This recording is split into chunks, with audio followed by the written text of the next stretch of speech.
Assalamualaikum warahmatullahi wabarakatuh. Kembali lagi dengan saya, Emilia Dwi Oktaviani. Nah, pada video kali ini, kita akan membahas kembali mengenai teori intertekstual dengan cara menganalisis 3 buah skripsi yang berkaitan dengan teori intertekstual. Sebelumnya, saya akan mengulas kembali mengenai definisi dari teori intertekstual. Secara luas, interteks diartikan sebagai jaringan hubungan antara satu teks dengan teks yang lain. Menurut Theo, kajian intertekstual dimaksudkan sebagai kajian terhadap sejumlah teks yang diduga mempunyai bentuk-bentuk hubungan tertentu. Misalnya, untuk menemukan adanya hubungan unsur-unsur intrinsik seperti ide, gagasan, peristiwa, plot, penokohan, gaya bahasa, dan lain-lain di antara teks-teks yang dikaji.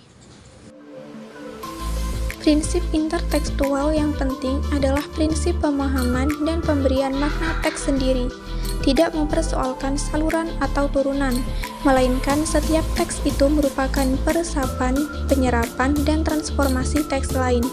Oleh karena itu, berlaku prinsip bahwa untuk dapat memberikan makna penuh sebuah teks, maka teks harus dibicarakan dalam kaitannya dengan teks yang menjadi hipogramnya.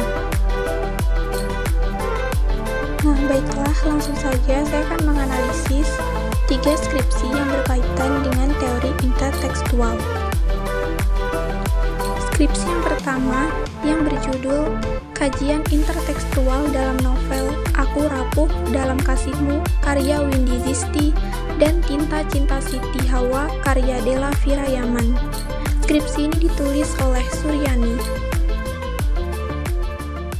Pembahasan yang dibahas dalam skripsi ini mencakup yang pertama, analisis unsur intrinsik kedua novel, dan yang kedua, analisis hubungan intertekstual kedua novel. Kesimpulan dari skripsi ini yaitu, pada kedua kajian intertekstual novel Aku Rapuh Dalam Kasihmu karya Windy Cizty dan Tinta Cinta Siti Hawa karya Della Firayaman terdapat berbagai keterjaringan sebagai berikut.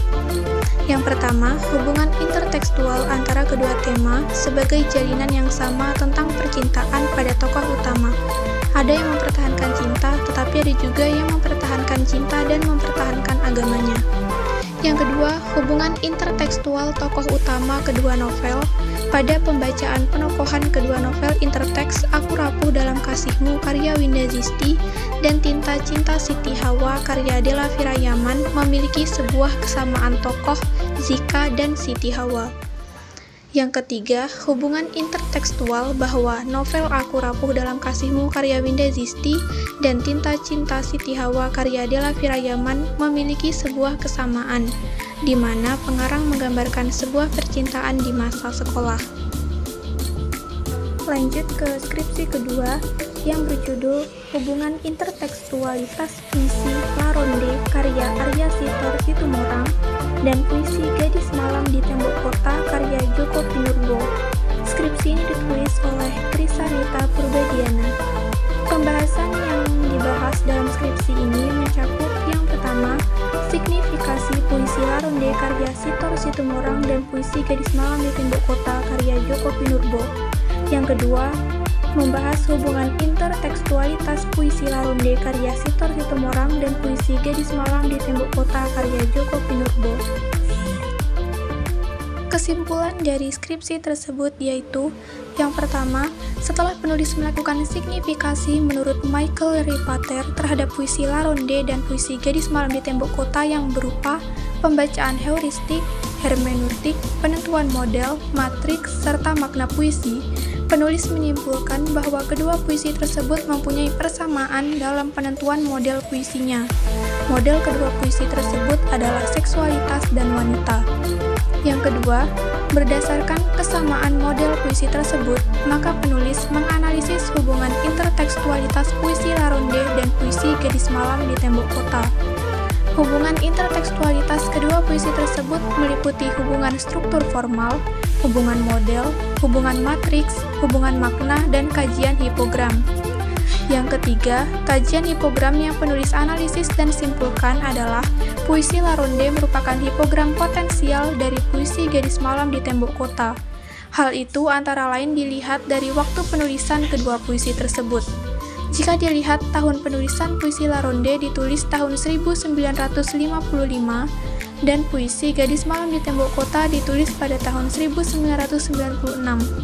Puisi La Ronde membawa pengaruh terhadap penulisan puisi Gadis Malam di Tembok Kota. Hal itu juga terlihat dalam letak persamaan kedua model puisi tersebut, yakni seksualitas dan wanita. Baiklah, skripsi terakhir yang akan saya analisis adalah skripsi yang berjudul Kajian Intertekstual Novel Cinta Berkalang Noda karya Mirawe dan Novel Menari di Atas Awan karya Maria A. Sarjono. Skripsi ini ditulis oleh Apriana Muharromah. Pembahasan yang dibahas pada skripsi ini meliputi analisis unsur intrinsik dan hubungan intertekstual yang mencakup analisis novel Cinta Berkalang Noda karya Mirawe, analisis novel Menari di Atas Awan karya Maria A. Sarjono, serta hubungan intertekstual novel Cinta Berkalang Noda karya Mirawe dan novel Menara di Atas Awan karya Maria A. Sarjono. Nah, untuk kesimpulan dari skripsi ini, yaitu hubungan intertekstual antara novel Cinta Berkalang Noda karya Mirawe dengan novel Menari di Atas Awan karya Maria A. Sarjono, bahwa novel Menari di Atas Awan karya Maria A. Sarjono merupakan hipogram untuk novel Cinta Berkalang Noda. Hal itu terbukti adanya persamaan ide dan peristiwa-peristiwa yang terjadi dalam novel Cinta Berkalang Noda yang sudah lebih dulu diekspresikan Maria A. Sarjono yang berjudul Menari di Atas Awan pada tahun 1999, kemudian ditransformasikan oleh Mirawe pada novelnya yang berjudul Cinta Berkalang Noda pada tahun 2000.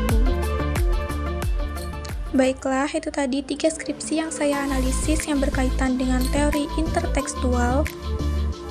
Apabila terdapat kesalahan dalam analisis, saya mohon maaf. Sekian video kali ini, sampai jumpa di video-video selanjutnya. Wassalamualaikum warahmatullahi wabarakatuh. With